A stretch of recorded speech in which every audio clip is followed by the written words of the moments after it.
नमस्कार। श्रम एवं समाज कल्याण के क्षेत्र में श्रम समाचार में आपका स्वागत है। इसके पहले श्रम शास्त्र के छात्र होने के नाते मैंने आपके समक्ष रखा था कि आने वाले दिन में पुराना ओपीएस और नया पेंशन न्यूपीएस एनपीएस और ओपीएस के ऊपर वाद विवाद बढ़ेगा। स्वाभाविक है, ये अब बात बहुत आगे निकल गई, तो पुनः उसके ऊपर आपके समक्ष ये विषय रखना अब जरूरी हो गया है कि ये विषय अब आगे चल दिया।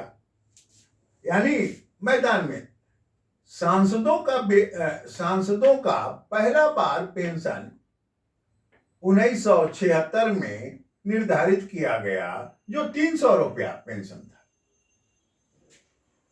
2018 आते आते ये पेंशन 25,000 हो गया, प्लस अन्य भत्ता। और आज ये पेंशन में फैमिली पेंशन भी जुट गया। यानी आप देखें कि 1976 में 300 रुपया और 2018 में 25,000 प्लस अन्य, और फैमिली पेंशन अगर सांसद महोदय नहीं रहे, पति या पत्नी जो भी सांसद हैं, तो उनके पति या पत्नी को यानी फैमिली पेंशन ये शुरू हो गया। अब देखें, हर 5 साल पर पेंशन उनका संशोधन होता है और अभी तक 2,600 पूर्व सांसद हैं जिनको पेंशन मिलता है, और उनके ऊपर खर्चा 200 करोड़ रुपया है। और 200 करोड़ रुपया खर्चा है, और प्रत्येक सांसद को प्रति वर्ष 30 लाख रुपया कुल मिलाकर वेतन और भत्ता पर उनके ऊपर खर्चा। अब देखिए, ये विषय अब आगे चल दिया, मैदान में आ गया। प्रजातंत्र का समय है, और इस समय ये विषय इंटरनेट का जब समय है, सारा विषय अब आ गया। अब आगे देखिए, अब नेट से लोगों ने सभी जगह ये निकाल लिया कि माननीय विधायक जी के ऊपर 100 करोड़ रुपया का खर्च है। उत्तर प्रदेश में, हरियाणा में ये 35 करोड़ है, राजस्थान में 40 करोड़ है, महाराष्ट्र में 80 करोड़ है, बिहार में 60 करोड़ रुपया उनके वेतन और भत्ता के ऊपर खर्चा।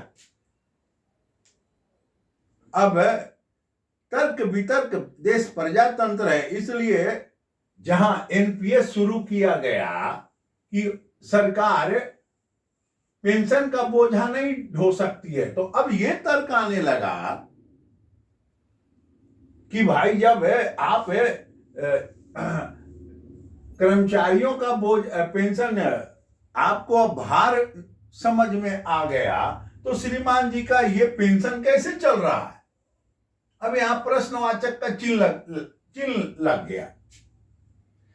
उसके बाद लोगों ने इस विषय को रखा और कहा कि संविधान के अनुच्छेद 14 और संविधान के अनुच्छेद 106 में के विरुद्ध है। अब जितने भी पेपर हैं, प्रतिदिन समाचार पत्रों में पुराना पेंशन स्कीम और नया पेंशन स्कीम के ऊपर एक न एक लेख, 2 लेख या संपादकीय में चर्चा होना स्वाभाविक हो गया। यानी ये विषय अब शुरू हो गया, मैदान में यह विषय आ गया। अब आगे देखें, फिर लोगों का यह सुझाव आ रहा है कि जब गैस का सब्सिडी बंद हो गया, तो पूर्व सांसदों को और विधायकों को भी ये कहना चाहिए कि वो भी गैस सब्सिडी सक्षम लोगों ने छोड़ दिया तो पूर्व सांसद और विधायक लोग भी ये सब्सिडी छोड़ दें। और उसमें बहुत बड़ा तर्क है, बिहार का हम दे रहे हैं कि बिहार में भी 80 से 85% जो विधायक हैं वो करोड़पति हैं। और यही फिगर आपको सांसदों का भी देश में है। ये करोड़पति है, तो करोड़पति जी को, जो स्वयं करोड़पति हैं, तो उनको ये पेंशन की क्या आवश्यकता है? ये पेंशन की क्या आवश्यकता है? आज के समाचार पत्र में ये विषय अब आ गया। क्यों नहीं एक देश एक पेंशन स्कीम हो जिसमें सांसद विधायक से लेकर असंगठित क्षेत्र के सारे लोग, पदाधिकारी, सब लोग इसमें आ जाएं। अब आप देखें, ये एनपीएस लागू करने के पहले ये सोचा गया, ये विषय था कि पहले 30-40 वर्ष की सेवा होती थी। अब ये सेवा लगभग 10 से 15 वर्ष की हो गई है। एक तो रोजगार में एक उम्र के बाद जा रहे हैं, पहले 18-20 में चले गए तो स्वाभाविक है कि उनका लाइफ बढ़ जाता था सेवा का। अब ये 30-35 वर्ष में जब नौकरी में जा रहे हैं तो 10-15 वर्ष हो गया। फिर उसके बाद ये परमानेंट समाप्त हो गया तो संविदा शुरू हो गया, यानी कॉन्ट्रैक्ट, फिक्स टर्म एम्प्लॉयमेंट। और उसके स्वाभाविक है कि और बहुत सारे इंस्टीट्यूशनों में जहां ये लागू होना चाहिए वहां के जो प्रबंधक हैं ये अब 10-15 वर्ष काम किए, खोलेंगे ही नहीं, वो कुंडली मार के बैठे हुए हैं। तो जब कुंडली मार के प्रबंधक बैठा हुआ है तो स्वाभाविक है कि उनका खाता खुला नहीं तो पैसा जमा, फिर वो एक लंबा प्रोसेस हो जाता। और ऐसे महानुभाव सभी जगह हैं, ऐसे लोगों की कमी नहीं है। पुनः देखें कि जिनका वेतनमान आज, अब यहां एक पॉइंट और है, बहुत अच्छा पॉइंट उठ के आ रहा है। ट्रेड यूनियन उच्च पदाधिकारी, ठीक है ना, उच्च पदाधिकारी। तो जो ट्रेड यूनियन के लोग हैं, अब है उच्च पदाधिकारी, आज तो 2 लाख 3 लाख इनको वेतनमान और सारा कुछ उपलब्ध है, सुख सुविधा। कल अवकाश प्राप्त करते हैं तो 5 से 10 हजार एनपीएस में आ जा रहे हैं। तो इन्होंने भी ट्रेड यूनियन के नेताओं को समझा बुझा दिया, श्रीमान जी अरे कुछ तो हल्ला करो। अब जो 2004 में यूपीएससी से आए पदाधिकारी आए, आज स्वाभाविक है कि ये सभी विभागों में उच्च पद पर हैं, विभाग को कंट्रोल कर रहे हैं।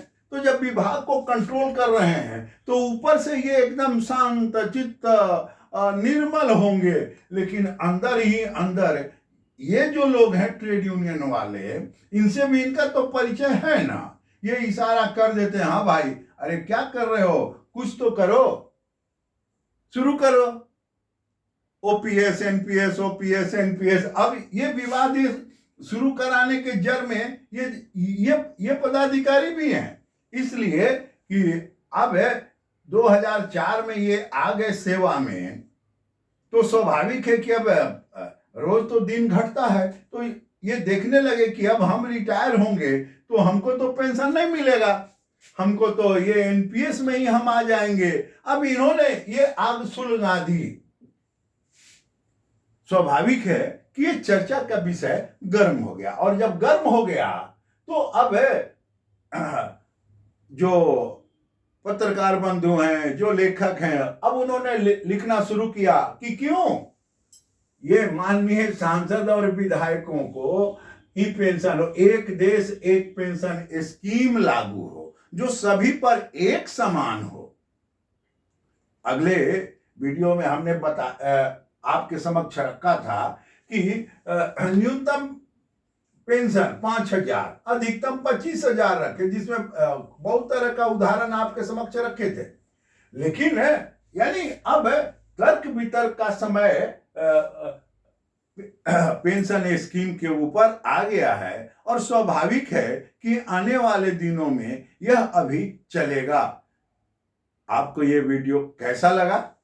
आप इसे सब्सक्राइब करें, लाइक करें, कमेंट करें। नमस्कार।